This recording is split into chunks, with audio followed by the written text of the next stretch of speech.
Zay ny amin'iny fa nametraka vinagoavana otratrarina amin'izao fiandohan'ny taona 17 izao ny ministera misahana ny tetikasan'ny filohan'ny repoblika ny fanajariana ny tany ary ny fampitiavana satonany amin'ireo asa lehibe miandry ny ministera ao anatin'izany ny fananganana ny trano hatrany amin'ny 3,000 isa-taona any hoany ho an'ny sarambabem-bahoaka ahafahan'ny sosialim-bahoaka mivoatra indray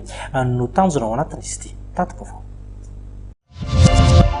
Maro eo asa miandry ny ministera misahana ny tetikasan'ny filoham-pirenena ny fanajariana ny tany ary ny fampitaovana amin'ity taona 17 ity ny fananganana trano misy 3,000 isan-taona ho an'ny sarabem-bahoaka no anisany goavana indrindra amin'izany sy ilaina fanomboana ny lala mikodana na autoroute Antananarivo Toamasina. Ao ihany koa anefa ny lalana RN5 iny toy izany ihany koa ny fanamboarana ny lalana Maremasay mivoaka ny amin'ny lalam-pirenena faharoa.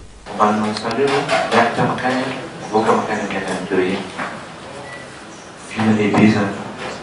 vitan'izany koa ny efa tenen'ny filoham-pirenena foana moa lalana amin'ny RN5 anisan'ny vina lehibe eo ihany koa